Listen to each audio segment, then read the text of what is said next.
Eu tenho vivido alguns desafios na minha vida depois de 32 anos que caminho com o Senhor.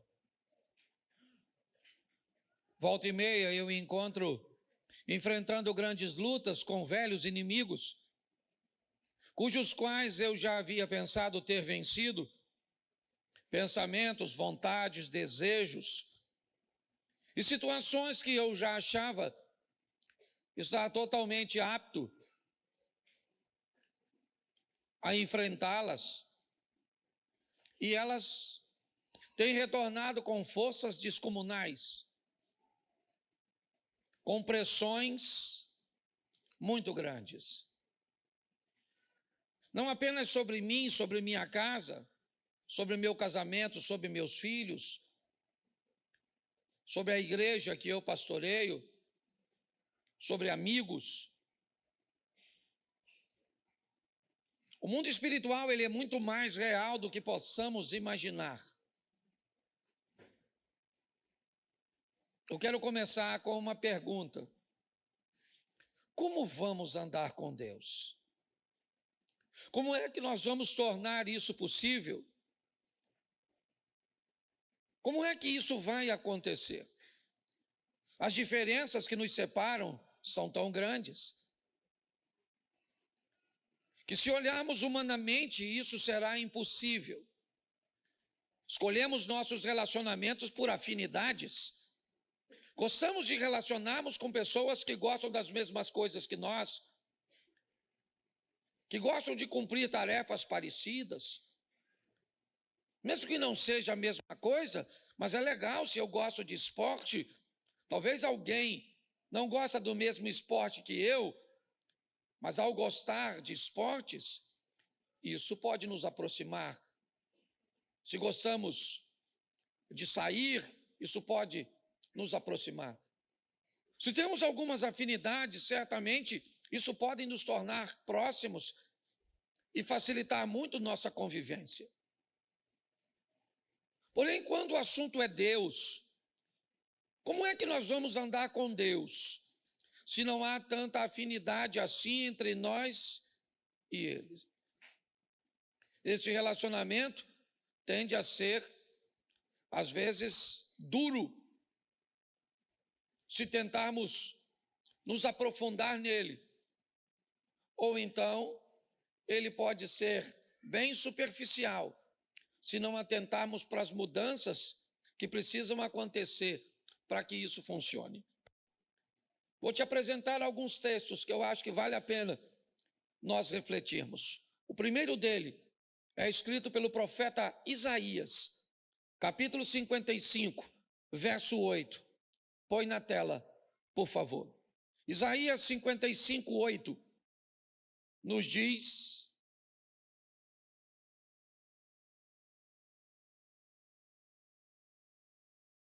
eu passei para aí.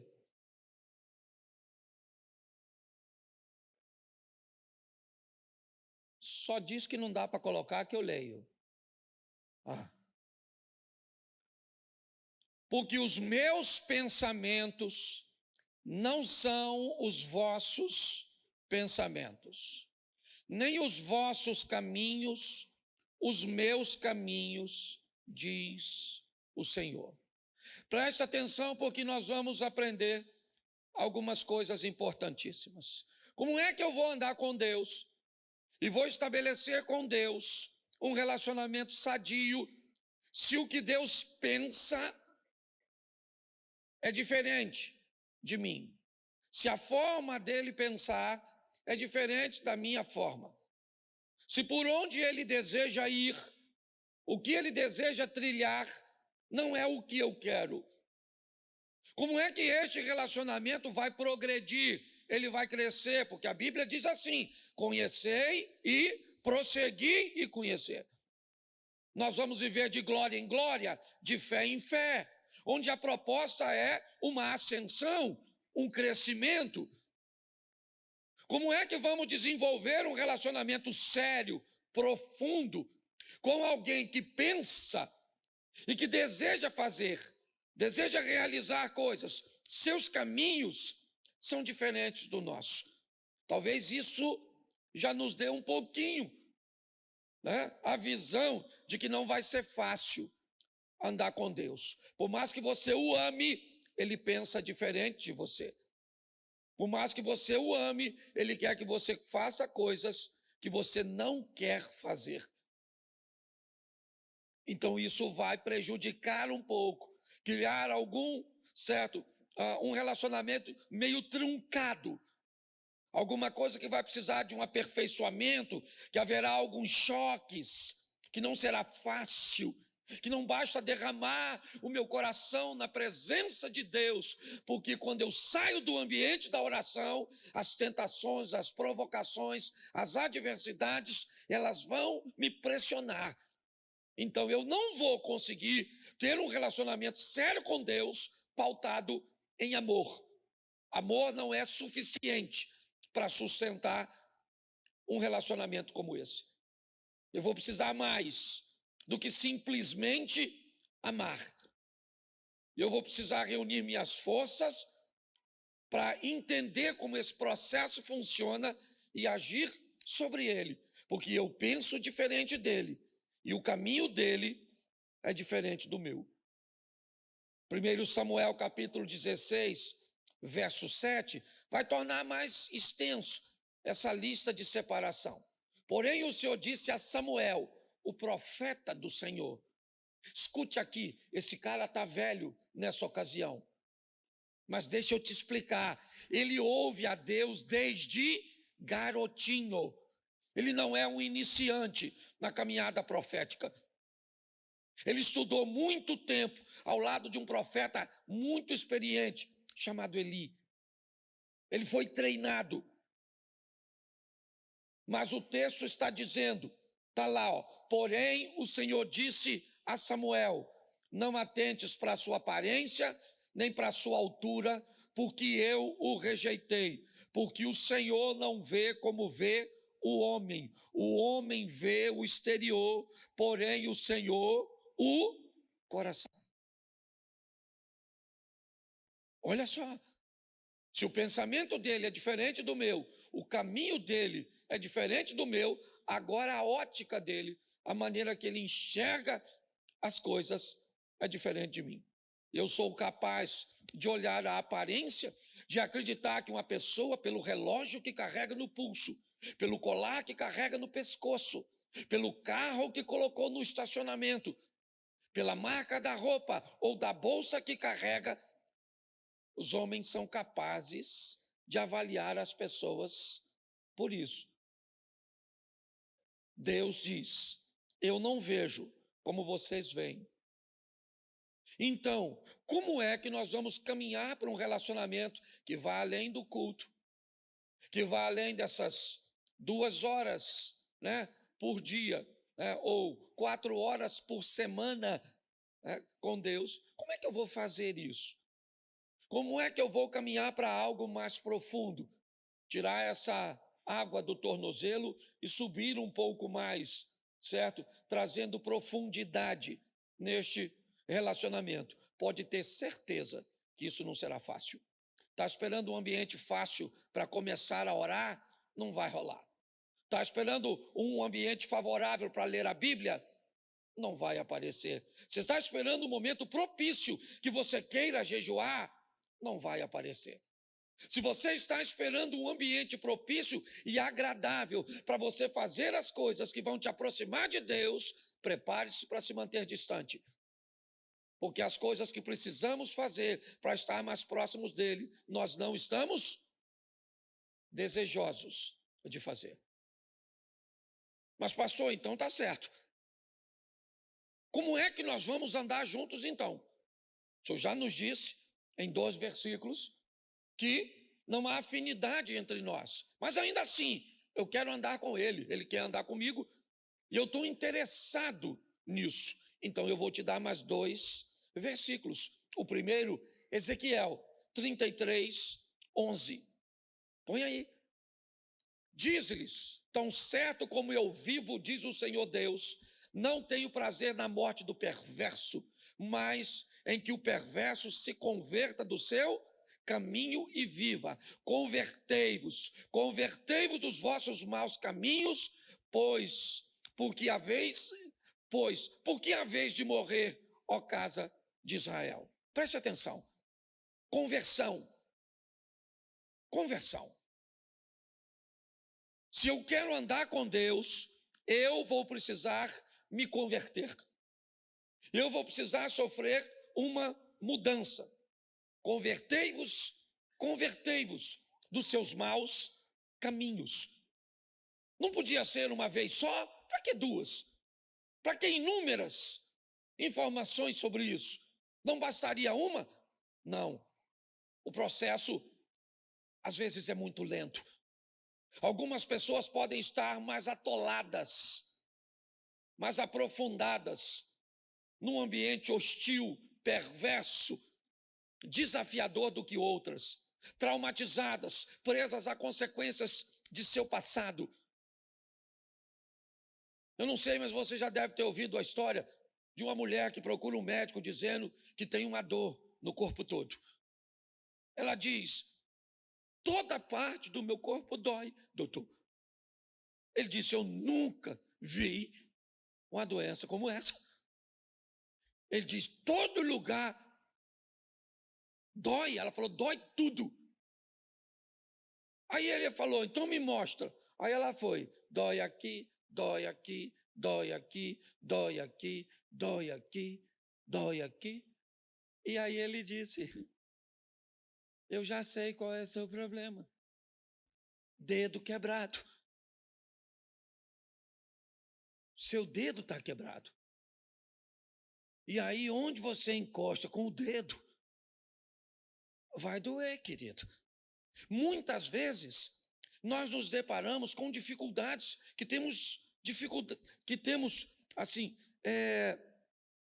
algumas resistências para identificarmos. A palavra conversão é uma palavra desafiadora, porque ela nos expõe a uma mudança que muitas vezes não estamos prontos para fazer. Mas e aí? A outra parte é que vai se converter?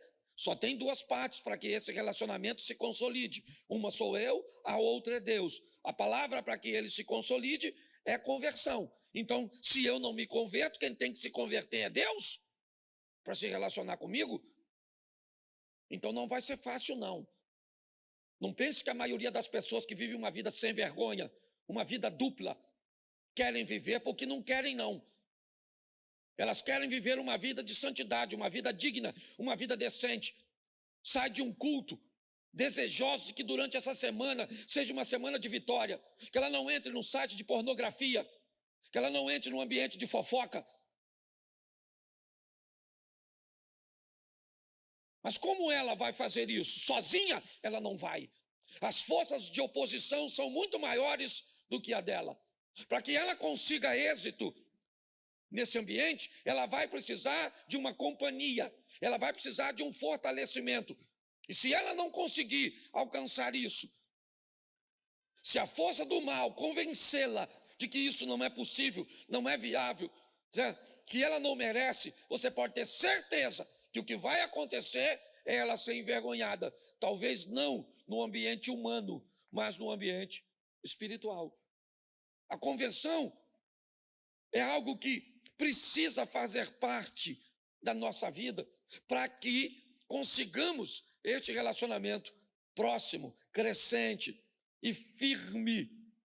E para isso, Ezequiel 36, 26, ele nos diz algo: dar-vos-ei coração, porei dentro de vós o espírito, tirarei de vós o coração e vos darei um coração. Preste atenção. Olha só. Aí eu estou pronto a querer me converter? Então tá bom. Então eu vou receber uma coisa, e não mais fora, mas agora dentro. Preste atenção, esse é um texto do Velho Testamento. Certo?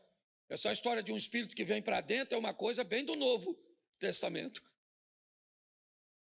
Então preste atenção. Nós precisamos, para ter êxito, permitir que Deus entre. Eu não posso mais caminhar com Deus, simplesmente. Eu tenho que caminhar em Deus. Se eu quero vencer, não dá mais para um Deus que ande comigo. Eu preciso de um Deus que ande em mim. Um Deus que habite em mim. Certo? Que mora. Ah, pastor, mas o Novo Testamento já diz que Deus não habita em templo feito por mãos humanas. Ele pode até não habitar, mas frequenta. Então não vem com essa história, não. Certo? Ah, não vou mais à igreja porque Deus não habita em templo. Não habita, mas ele frequenta esse ambiente coletivo. É importante. E se eu quero viver uma vida digna com Deus, eu preciso permitir que essa dureza de coração, que esse coração cauterizado, insensível, esse coração que não sente mais quando desagrada a Deus, desapareça. Esse é o coração de pedra. O Espírito de Deus, ele vai trazer sobre nós um coração de carne, sensível, sabe? Uma percepção clara de quando algo, sabe? Algo que você faz, não interessa o quão pequeno ele seja. Se ele for ofender o Espírito Santo, ele te causa sensibilidade. Não interessa o que é. Eu vou te dar um exemplo. Eu esse dia estava saindo do hotel, e quando eu entrei no carro, eu descobri que eu não tinha pago uma água que eu tinha consumido. Eu já estava lá fora. Era apenas uma água. Eu podia ter ido embora. Ele não me cobrou. Aliás, ele não perguntou nada. Ele só é check-out, pastor. Falei, me dá o cartão e pronto. Mas quando eu estava lá fora, uma água, R$7. Não faria diferença para o hotel? Faria? Não. Faria diferença para mim? Não. Mas faria diferença no mundo? Pronto, eu fui lá e paguei a água, ponto, porque você começa a ter um coração sensível. Qualquer coisa que saia do padrão de Deus, não interessa se homem vai ver, se sua esposa vai ver, seu marido, seu pai, seu pastor, seu chefe, não tem mais a ver com a visão humana, é a visão de Deus sobre você. Onde você estiver, ele vai estar lá. É assim que funciona. E o nome dele pode ser glorificado ou envergonhado por minha ou por sua causa. É assim que funciona. Então eu preciso entender isso. Não será um relacionamento fácil, não. Será um relacionamento desafiador. Eu terei que mover-me muitas vezes com muita força para fazer com que eu continue conseguindo andar ao lado de Deus. E eu até hoje confesso a você, fora alguns exemplos na Bíblia que a gente pode até aplicar, eu nunca vi Deus querendo parar de andar com as pessoas. Mas eu já vi pessoas querendo parar de andar com Deus porque descobriram que não conseguem.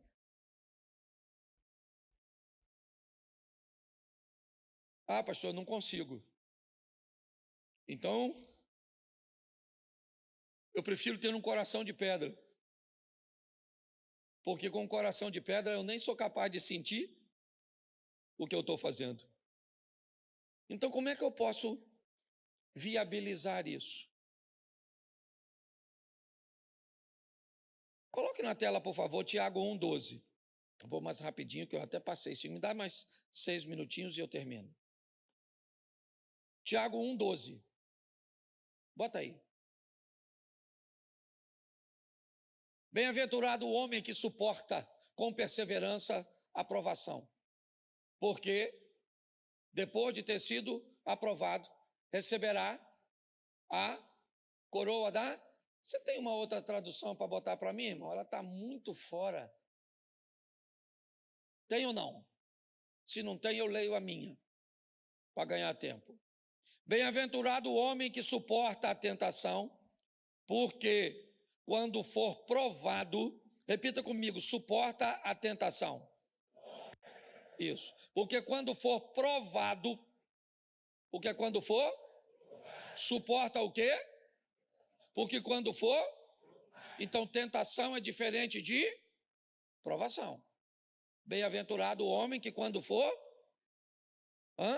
tentado, né, que suporta a tentar, porque quando ele for, receberá a coroa, ao qual o Senhor tem prometido para os que o amam. Agora, verso 13: ninguém sendo tentado, diga, de Deus sou, porque Deus não pode ser tentado pelo mal e a ninguém, mas cada um é tentado quando atraído e engodado por sua própria concupiscência. Depois, havendo a concupiscência concebido, dá luz ao pecado, e o pecado, sendo consumado, gera a morte. Preste atenção. Você quer se dar bem nesse relacionamento entre você e Deus? Pare de olhar a vida dos outros e concentre-se na sua. Todas as vezes que você só consegue olhar a vida do outro, eu te digo perto de quem você está, de Satanás. Ele é o acusador. Na presença de Deus, eu e você não temos a mínima condição de olhar para a vida dos outros. Todas as vezes que você vê na Bíblia alguém se encontrando com Deus, ele diz: ai de mim que eu vou morrer, eu vou morrer, eu estou perecendo. Por quê? Porque na presença de Deus não dá para olhar para o outro. Fica você e ele, acabou a vida do outro. Porque na presença do santo, acabou. No eterno não dá para olhar para a esposa, para o marido, para o vizinho, para o pastor, para o filho, para a sogra, não dá. Na presença de Deus não sobra ninguém, é só você e ele. É assim que funciona. Então, se eu quero fazer isso dar certo, eu tenho que ter um autoconhecimento. Entender que a tentação precede a provação. Todo homem vai ser tentado quando ele for atraído e engodado por sua própria concupiscência. Seus desejos materiais envoltos em sensualidade ou não. A concupiscência é bem abrangente. Mas o que a Bíblia está dizendo é mais ou menos assim. Você vai ser, no campo da sexualidade, tentado por pensamentos eróticos, por desejos sexuais, por ter uma parte em você que não é cumprida. O nome disso é provação. Ou é tentação, perdão. Mas a hora que aparecer alguém lhe dando condição de atender a demanda da tentação, você entrou na provação. É assim que funciona. E ela é muito particular. O que tenta você não necessariamente tenta quem está do seu lado. Nós precisamos ter um entendimento, porque segundo a Bíblia, o que vai acontecer? O Satanás vai nos atrair com engodo. O que é um engodo? Engodo é uma quantidade de alimento que eu gosto, que eu almejo, mas que não pode ser suficiente para atender a minha demanda. É aquilo que caçadores, pescadores utilizam como um artifício para manter a presa perto do ambiente de captura. É assim que funciona. Então, segundo a Bíblia, eu preciso entender este processo que quem vai usar contra mim? Satanás. Por isso, algumas palavras precisam nortear a nossa caminhada. A primeira é vigilância. O tempo inteiro. Seja prudente como as serpentes. Ninguém é capaz de pegar uma serpente distraída. Não há essa possibilidade. E olha que ela não enxerga. Todas as serpentes são cegas. Todas são cegas. Não existe cobra que enxerga. Não é assim que funciona. Mas a Bíblia está dizendo que um animal cego não pode ser pego desprevenido. Sua sensibilidade, a captura que ela retira, certo, do ar com sua língua, colocando, ok, na sua boca, com aparelhos altamente sofisticados, para identificar o que está do lado de fora. É importante. Se nós não vigiarmos, nós vamos cair. Pode ter certeza, é só uma questão de tempo. Talvez não seja nenhuma queda tão grande para te humilhar, mas pode roubar sua vitória, pode impedir seu crescimento, pode atrasar seu percurso. Está assim de gente que era para estar lá na frente. Você olha para a vida dela, nunca teve uma queda radical de humilhação, algo terrível, mas já era para estar muito longe e não conseguiu, porque vive sofrendo de pequenas quedas, de atrasos. É assim que funciona. A segunda palavra que nós temos que levar conosco é tolerância. Essa é uma das piores. Tolerância, cuidado com ela. Ela te impede de manter a distância segura de um ambiente ruim. Você começa a tolerar um palavrão.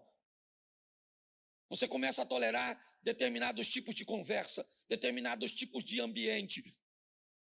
Isso começa a te aproximar de lugares e de coisas, de situações cujas quais você deveria estar distante.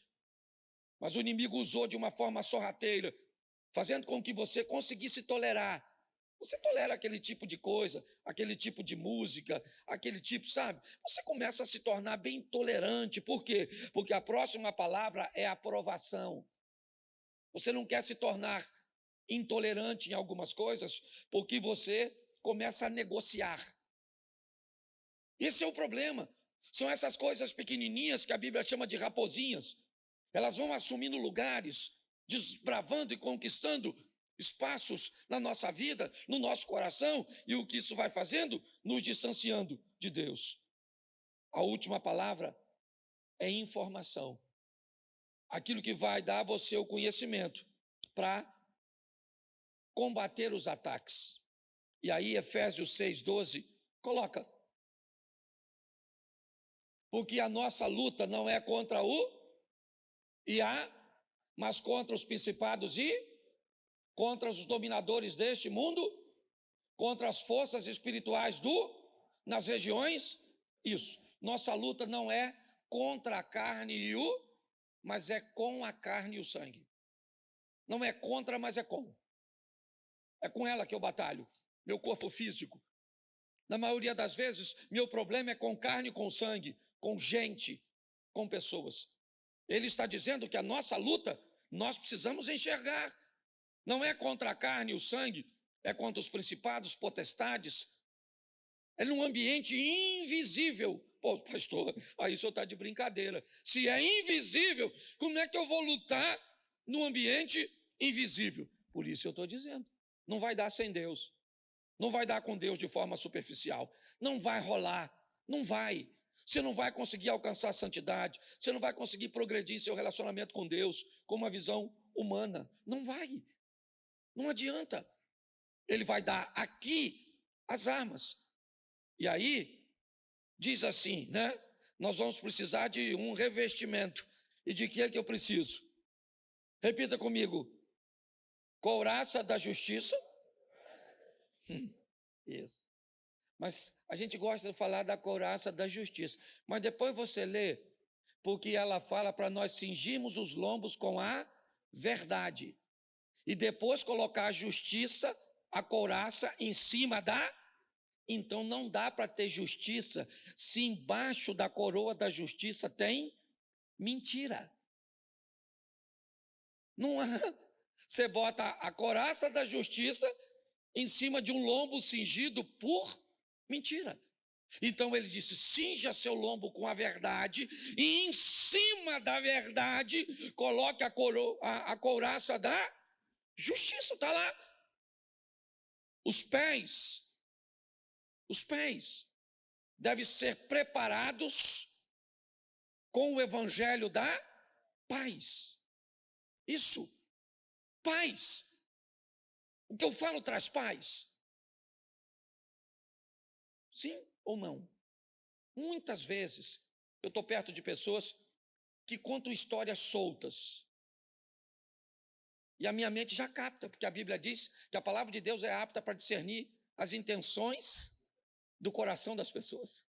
Se você conhece a palavra, ela começa a desvendar. Às vezes eu estou caminhando com alguém e alguém conta uma historinha para falar que um outro fulano fez algo.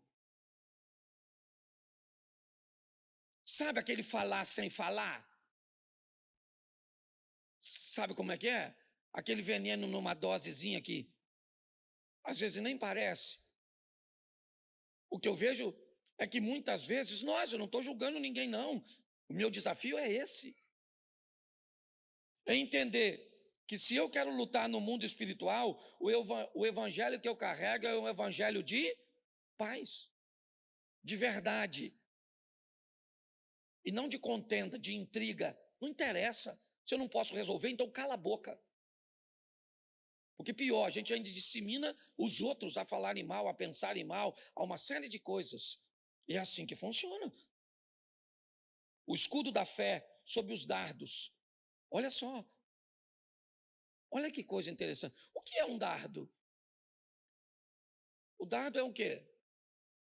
É um objeto que ele é lançado.